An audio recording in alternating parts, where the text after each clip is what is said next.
Express news 24 ताजी बातमी ताजी चर्चा सर्व घडामोडींचा अचूक वेध घेणारं न्यूज चॅनल। लव्ह जिहादाच्या माध्यमातून यशस्वी आणि वैश्य या दोघांची हत्या झाली आहे।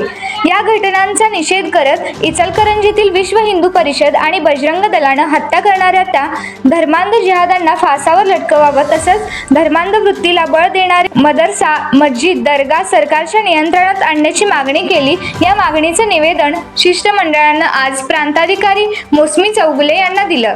हिंदू हे कायमच सर्वांना हिंदुस्थानी वाशी आणि आपलं मानतात, मात्र धर्मांध लोक गेल्या काही दिवसापासून हिंदूंच्या भावना दुखावतील असं कृत्य वारंवार करत आहेत। प्रामुख्याने लव्ह जिहादाच्या माध्यमातून धर्मांध जिहाद्यांकडून प्रेमाचं खोटं नाटक दाखवून हिंदू मुलामुलींना फसवलं जात आहे।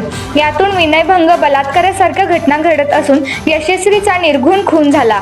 याचप्रमाणे गोसेवक वैश्य याचाही धर्मांध जिहाद्यांनी खून केला। वैश्य याच्या अंत्ययात्रेवरही धर्मांधांनी दगडफेक केली। हिंदूंच्या भावना दुखवणारे या बाबी अत्यंत दुर्दैवी आहेत। लव्ह जिहादाची असो किंवा निस्वार्थपणे निष्ठेने काम करणारे हिंदूंची हत्या असो, या मागं मोठं षडयंत्र आहे। असं कृत्य करणाऱ्यांना फासावर लटकवल्याशिवाय धर्मांध घटना थांबणार नाहीत।